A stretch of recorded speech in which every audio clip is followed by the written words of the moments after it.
Hello, everyone. My name is Cody. No co-host this week on the podcast, which kind of sucks. We were planning on having Bryce on here, but he had something come up. So instead of this being one of the big special podcasts where me and Bryce do it together, it's just gonna be me. And this is the best damn podcast there ever was, episode 4 for NXT TakeOver Unstoppable. This this event, man. This event was better than most main roster pay-per-views. And I'm not trying to oversell this. I feel like if I didn't sell it like this, I would be underselling it. This NXT special on the network. I mean, if you're not dropping your $9.99 for the network just for NXT, like even if you don't care about the pay-per-views, this one event is worth the $9.99 for the month, and you still get all the other NXTs, and you get all the pay-per-views as a bonus, and all the on-demand content on the network. It's one of the best deals that I have, and I try and talk up the network whenever I can because I know people say that's a waste of money, but if you're anyone that watches NXT, you understand why it's worth the $9.99. But anyway, I've been talking for over a minute now, and I haven't even gotten into the review yet. So let's get into it. The first match of the night, Tyler Breeze versus Finn Balor. Now I did a little last-minute news video before the event, saying that Hideo Itami had been injured and was not going to be part of the event, according to Triple H. And this ended up being true, but they ended up trying to work it into a storyline where he gets attacked in the parking lot, and then Kevin Owens walks by and says that's a shame. So they try and make it look like Kevin Owens had something to do with it, even though he was injured even before that. But for the match between Tyler Breeze and Finn Balor, for one, I was a big fan of Tyler Breeze's entrance. Finn Balor's entrance, we've seen that before at the TakeOver specials.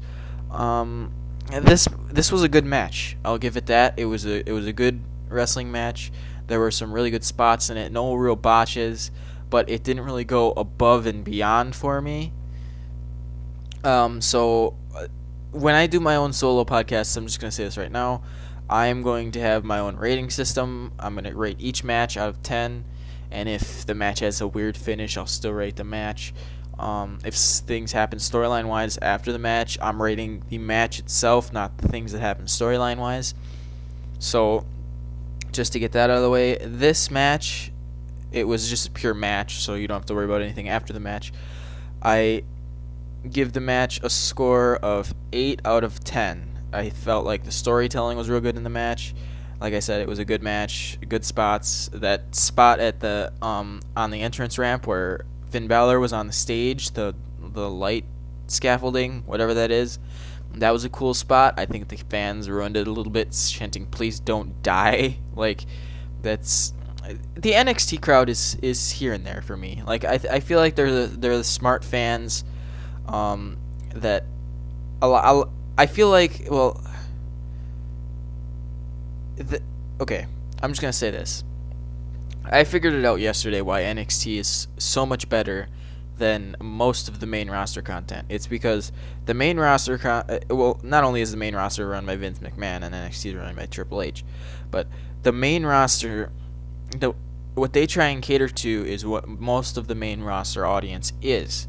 And most of the main roster audience is kids or casual wrestling fans that don't care about the wrestling as much, and they care more about the storylines that are built. That's why you have interference in every match, and they're trying to tell a story too much in every match for my tastes. But to the casual viewer, that looks good.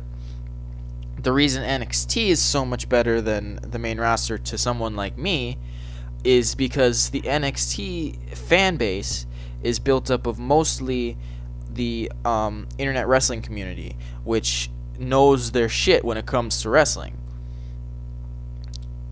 And that's why you get so much better wrestling matches, and you do get the storyline with it. But most of the storyline isn't done in matches, and it doesn't affect what happens in the match, so you get good wrestling matches. Whereas if you watch a Raw, let's say there's 10 matches on Raw, 9 out of 10 of them have interference in them, and then that one that doesn't have interference in it is just a filler match, and it doesn't even really have a storyline going from it. And it could have ended up being put on main event or superstars. So that's why I feel like NXT is a much better show in general than anything on the main roster for WWE. But I am looking forward to when Triple H takes control of the company. Just because I feel like if NXT is any indication, he'll do a better job than Vince McMahon. But will he be like Vince McMahon and try and cater it to the casual fan, which is more of their audience? But I feel like if you put on good wrestling matches, you might be able to convert that casual fan into someone that really appreciates what wrestling is.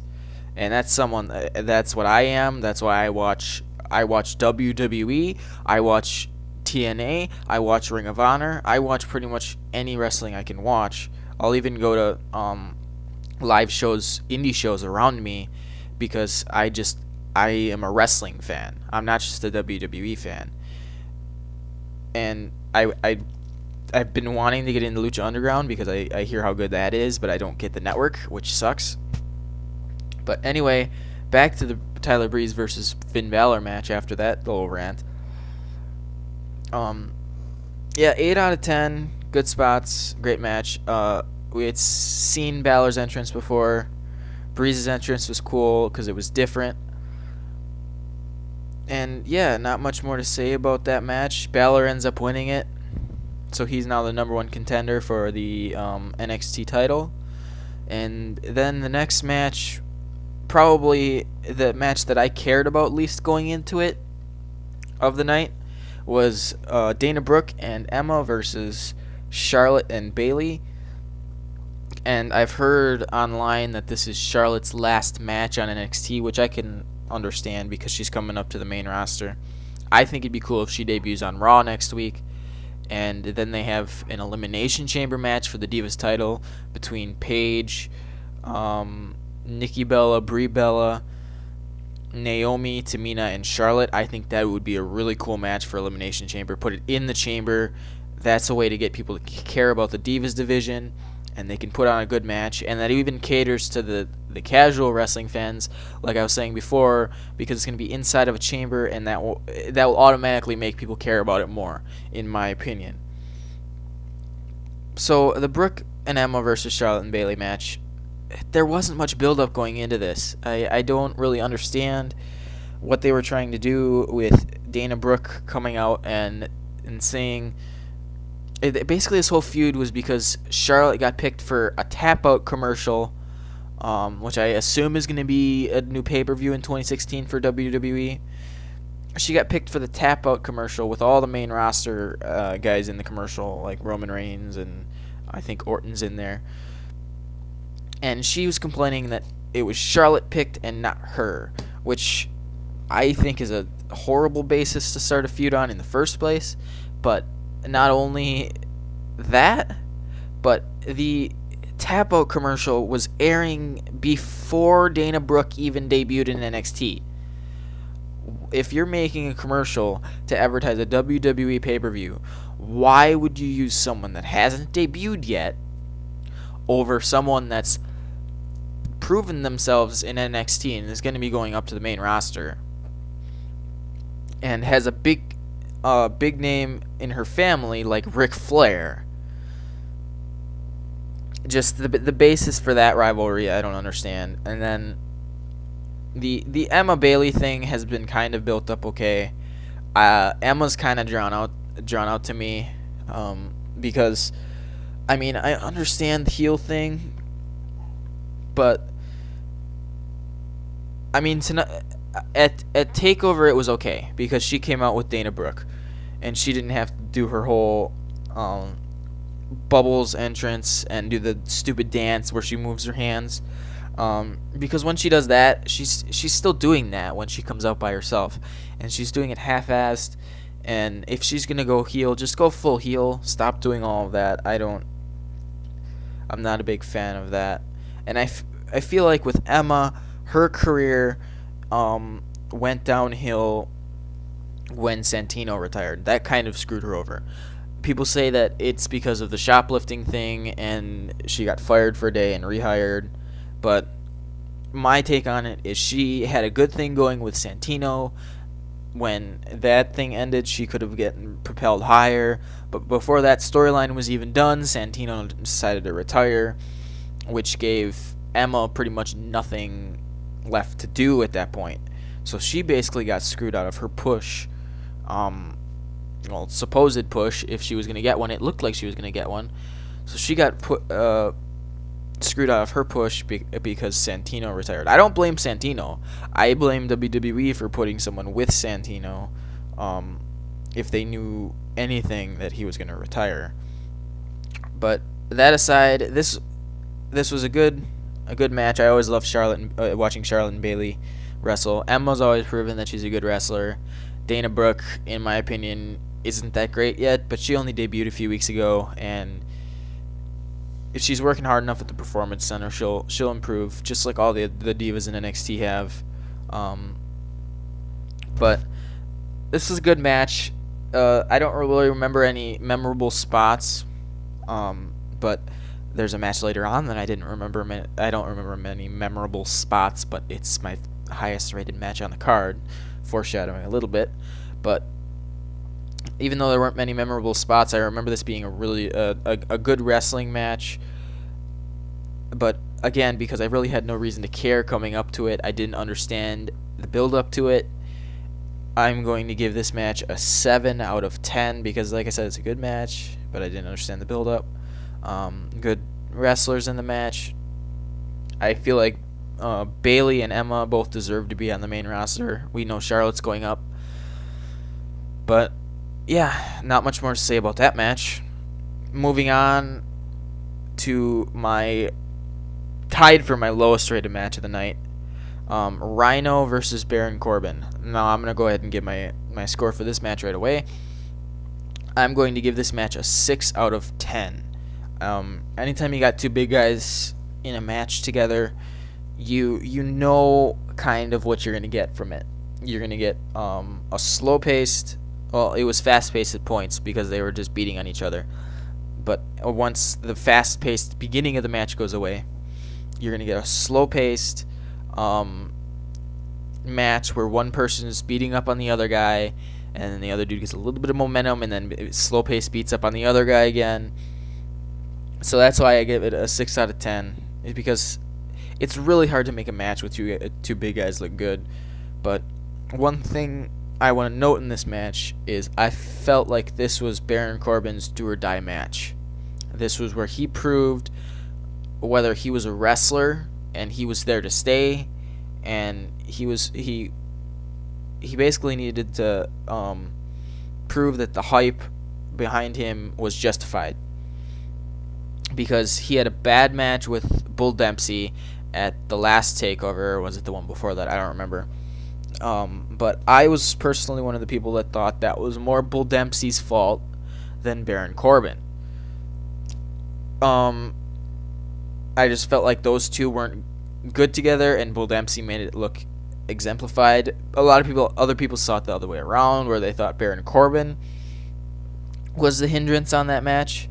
But he proved against Rhino to me that he is a decent wrestler. He's not horrible. He's not great. He's got the gimmick he needs. I love his gimmick. That's one of the reasons I've loved him the last few months, and I've been defending him, because he's got the gimmick down. But what he needs is more wrestling skill. He needs to work his ass off at the Performance Center, and if he does that, he will be a star. But it's just time will tell, will that happen? And in this business, especially in NXT, where all the fans know, they know their shit, you need to be a good wrestler. And if you're a good wrestler, you will win the respect of the fans. And if he becomes a good wrestler, he's also got the gimmick, so that's a win-win for him, and he will get over. Rhino, we all know what he's capable of. He used to be on the main roster years ago. I was surprised when he came back and debuted in NXT because I thought if someone like him came back, he'd be on the main roster. There's all those guys that you think, oh, it'd be awesome if they came back. It'd be awesome if they came back. Rhino's someone that it was cool to see him come back on NXT a couple months ago, and it was someone that I hadn't even thought of for a WWE return, and I wish I had, because Rhino is one of the coolest superstars in WWE history, in my opinion. Maybe not top 5, maybe not top 10, but he is really cool. And it's good to see him back in the WWE. And now the next match, Enzo Amore and Big Cass versus Wesley Blake and Buddy Murphy. Now, this match, I mean, put the ending aside. This was a good match. And one thing I want to note before this, Blake and Murphy's entrance, oh my god. They need to change that, because their fucking entrance, it hurts my eyes so much. I have to freaking look away from the screen as soon as their entrance comes on. Because I'm okay with the audio. The audio is okay. I'm okay with dubstep. I have nothing against dubstep. But they shake the camera on their entrance and the lights flash, and I can't be the only one that's like this. But that aside, Wesley Blake and Buddy Murphy are okay wrestlers, in my opinion. They're better than Baron Corbin. I'm not gonna say that they're decent wrestlers like Corbin. That's not what I mean. They're good wrestlers. But Enzo and Cass, I feel like Enzo can wrestle. They just don't let him do much. From what the little spurts I've seen from him, I think he's good. And Big Cass, he's just a stereotypical big guy. In this match, you could see Buddy Murphy and Wesley Blake just wanted to beat up Enzo because they were afraid of Cass, and whenever Cass would get tagged in, they'd retreat to their corner. So it's basically a game of keep away from Big Cass. But the match itself, I will give a 7 out of 10 because the match itself was good.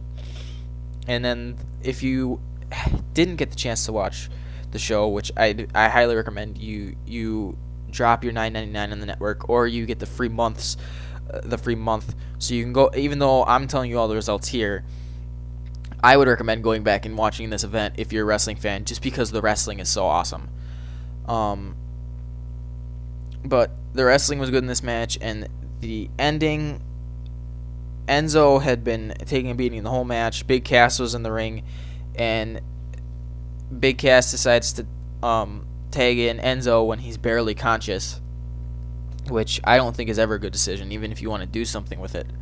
Drags him over into the corner, puts him on the top rope. Well, he's still barely conscious, and it looks like he's going to throw him for their finishing move, I forget what it's called, onto Wesley Blake or Buddy Murphy. They look the same. I can't tell which is which. And as he's about to do that, Alexa Bliss comes out. They teased this last week on NXT, where they helped Alexa Bliss, Wesley Blake and Buddy Murphy, that is, help Alexa Bliss beat Carmella in her match. And then Alexa Bliss went down the ramp and kind of smiled at those two. So you kind of knew there was something starting there. I had kind of forgotten about it when this match is going on. And she comes out, attacks Carmella, and as Cass is about to throw Enzo, he sees this and is kind of like, what's going on, and walks away from Enzo. And then he goes outside the ring. I think he gets attacked by the other member of Wesley Blake Buddy Murphy team. And then I'm trying to remember what exactly happened. I think the second member went in the ring and started distracting the ref. Alexa Bliss went around the ring apron. As Enzo at this point is starting to regain consciousness, is about to jump off the top rope himself. And granted, it took about 30 seconds to a minute for him to even start regaining consciousness after Cass walked away. Alexa Bliss comes, pushes him off the top rope. I think whoever was in the ring that he was going to splash onto at this point wakes up and doesn't move on him, and then pins him, and then Blake and Murphy retain, which I'm okay with that ending. I'm okay with interference in matches ending the match, as long as it doesn't happen in pretty much every match. That's my problem with the main roster. It happens too much. It's getting stale. That's why I have a hard time watching through Raw every week. And that's one of the reasons I enjoyed Raw this week, is because not maybe half the matches, probably a little bit less in my opinion, had interference in them. There's going to be some with interference, but the Kevin Owens moment on Raw was awesome, but there wasn't as much interference, which I liked, and I could actually sit through the show, and the storylines were actually entertaining. But on to the next match. The next match. Oh my god. I'm still in shock from this match. I'm still in shock from these last two matches. But my god. If you watch any other wrestling podcasts, and if anyone tries to no-sell how good this fucking match was between Becky Lynch and Sasha Banks, they are straight up lying to your face. If they say that this was the best match on the card at NXT TakeOver Unstoppable, hands down, and that's all they say, they are no-selling how good this goddamn match was. I implore you, if you are a wrestling fan, to get on the network and watch this special. And if you don't want to watch the whole special, and you need to watch one match out of the whole special, watch this match. For those of you that saw me and Bryce's review of Payback yesterday, we actually did it live on Twitch Tuesday, and then it went up on YouTube yesterday. If you saw our review of Payback and the following Raw, you will see that we weren't fond of the Divas matches. And we said that's not because we don't like Divas wrestling. It's because the Divas wrestling on the main roster sucks. Not just because the people they put in the matches don't have much skill. I believe Naomi has skill and Nikki Bella has a good amount. But it's because they're not given the time. You can't put on a good match in 4 or 5 minutes, no matter how good of a wrestler you are. But, oh my god, the women's wrestling in NXT. This is how you know. And I'm sure Bryce feels the same way. I haven't talked to him since the special, but I'm sure he feels the same way. This match exemplifies the fact that we love women's wrestling just as much as men's wrestling. And the fact that I'm saying this was the best match on the card shows that I love it just as much as men's wrestling. I'm just a wrestling fan in general. But I'm not just going to say this was the best match on the card. I'm going to say this was the best Divas match, maybe of all time, that I've ever seen. At least in the last 10 years. It's up there with the Trish and Lita matches. And some of the Paige and AJ matches. Those were good too. But this was better than any of the Paige and AJ matches. It's up there at the same level, if not higher, than the Trish and Lita matches. And I'm saying what could possibly be the best Divas wrestling match of all time happened in WWE's developmental system.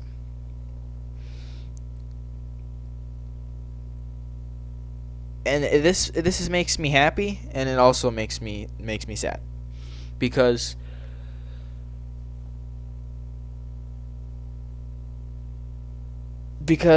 it's, I'm trying to think of how to voice what I want to say. These two women in this match stole the show for the entire night. Becky Lynch and Sasha Banks need to be on the main roster right now. They need to be called up onto Raw next week.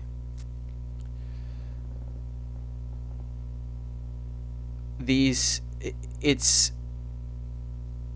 I mean, I'm happy I got to see this match on this show, but most fans don't get to see how awesome this match was because they don't watch NXT. That's why something like this needs to happen on a bigger stage.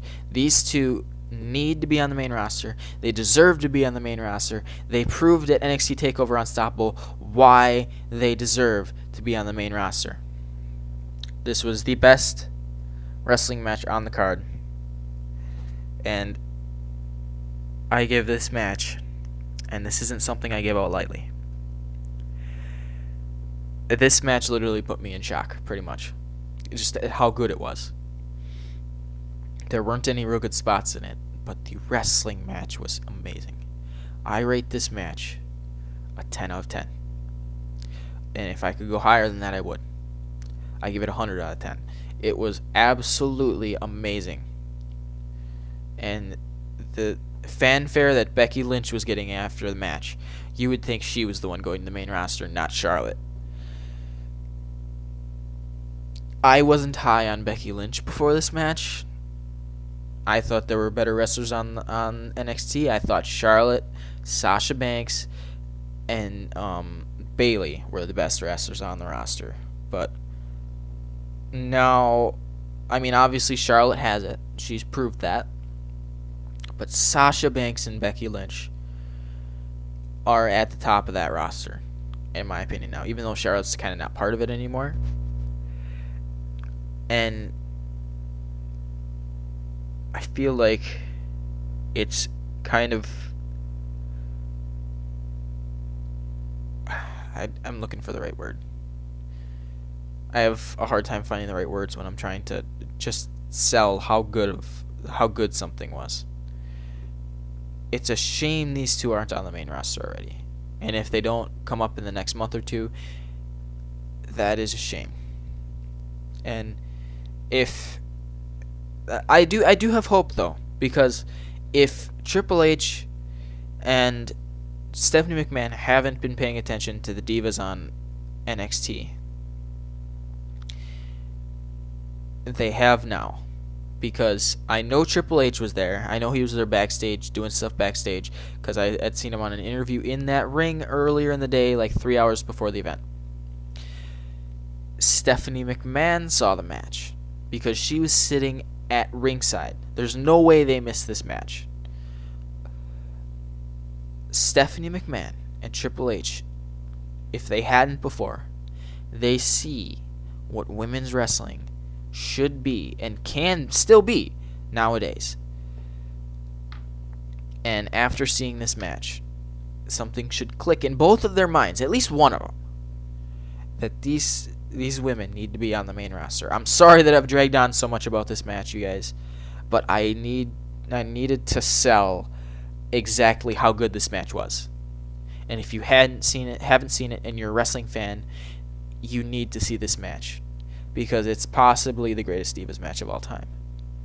It's debatable, but it's definitely up there. And the fact that it happened in WWE's developmental system on NXT just blows my mind. And now we're getting into the main event. But in my opinion, the main event was the Becky Lynch-Sasha Banks match.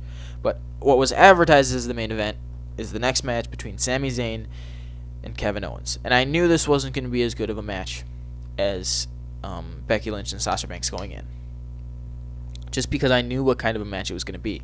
Not that these two can't put on a good match. I just knew what kind of a match it was going to be. It was going to have better storytelling than the Becky Lynch and Sasha Banks match. It was going to be more storyline driven than it would be an actual match, and that's exactly what it was.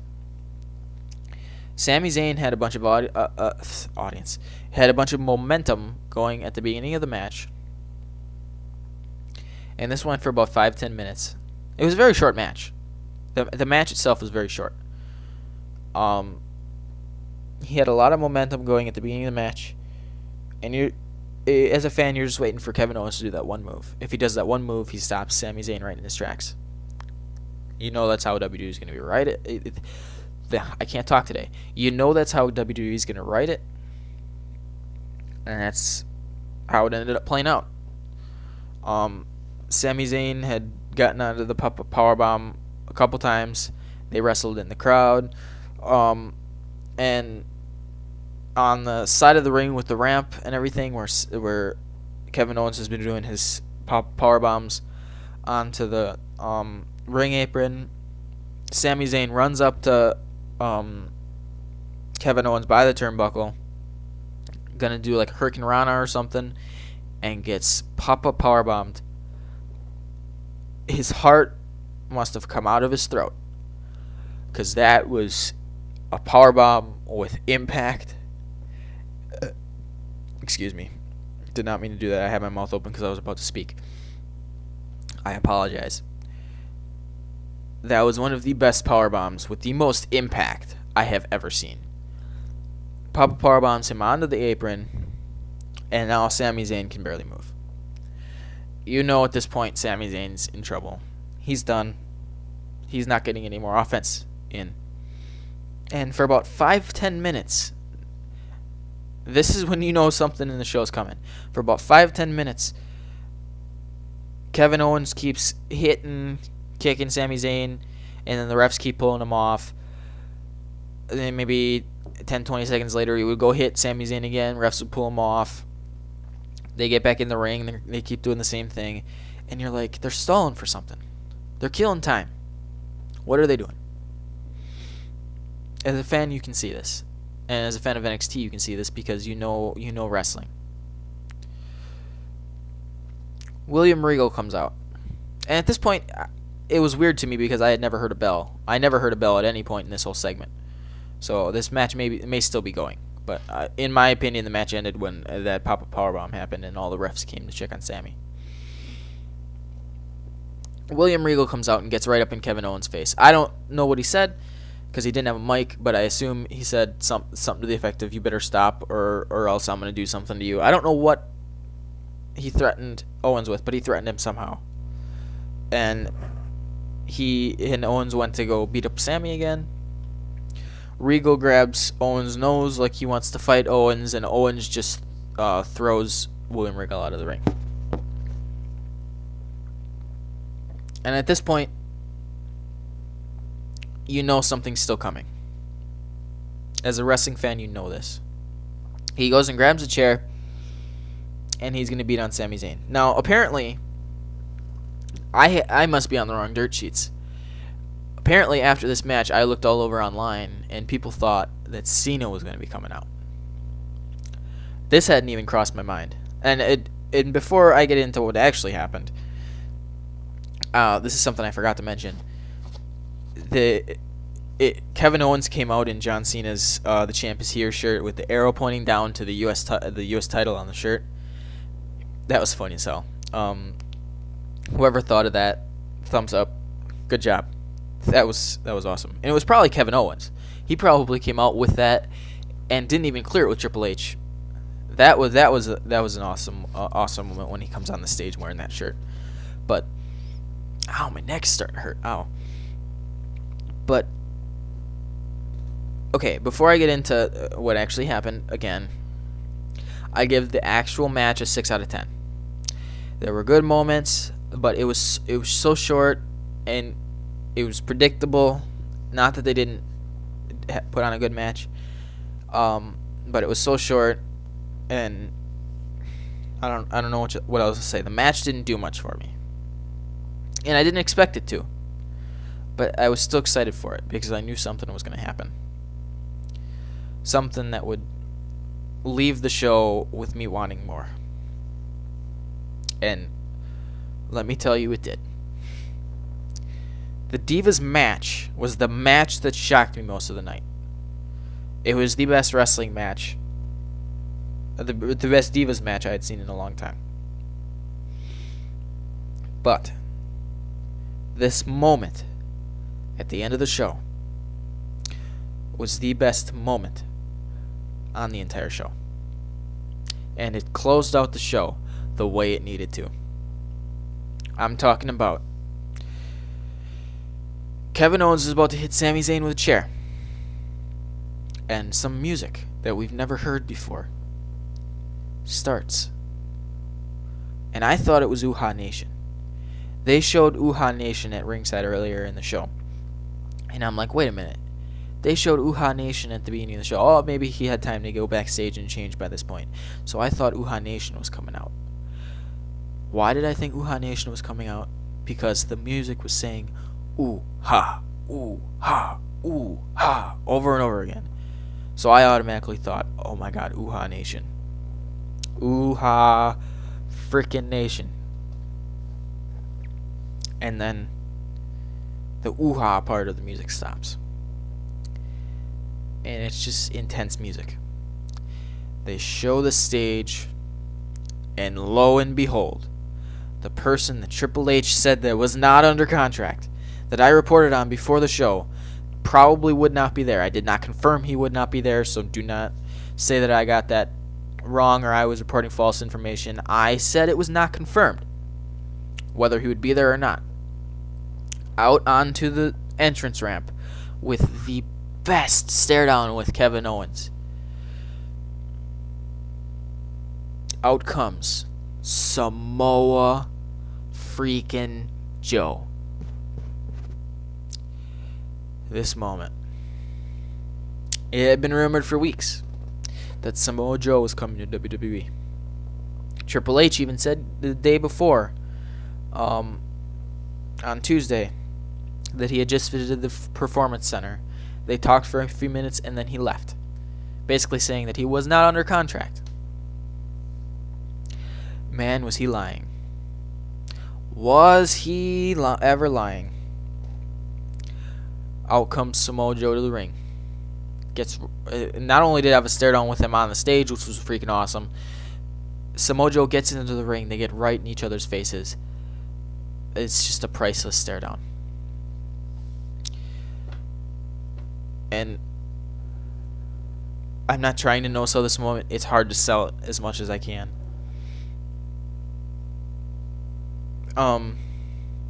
That stare down.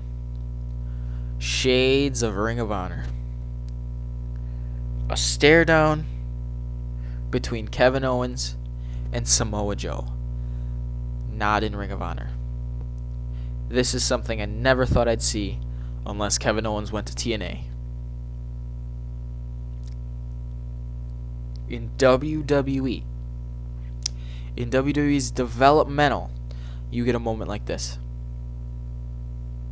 It's moments like these, and matches like the one with Becky Lynch and Sasha Banks, that epitomize why NXT and WWE's developmental system is amazing. Now, for my to wrap the podcast up, I'm going to give my rating for the entire show and explain why. My rating for the entire show is an 8.5 out of 10. Basically for the women's match and the last segment with Sami Zayn and Kevin Owens. And the Breeze versus Balor match. And the other filler matches were good themselves. None of the matches on this card were horrible. There were some freaking amazing matches, and then there were decent matches, and then there were good matches. To me, that's a good event. That's something that compels me to watch, because you're always going to have decent matches on a card. And to me, there were no absolutely horrible matches on this card, which there are on the main roster on most of the pay-per-views. So, one thing I do want to note before I wrap up the podcast is this should be another reason why, if you're a wrestling fan, you go and watch this show. I enjoyed this match. This event. This NXT special. More than I enjoyed WrestleMania 31. And I freaking enjoyed WrestleMania 31. Not more than WrestleMania 30. But this was the event. I don't remember any WWE events that I enjoyed more than this one since WrestleMania 30. That's why you need to watch this match. Not this match, this event. I keep saying this match. That's why you need to watch this event. I can't sell this event to you enough. If you have not seen it, if you do not have the network, I implore you to either get it or get Hulu Plus for $5 a month, because they have all of the NXT shows on there. It's not live. I think it's about a week or two delayed.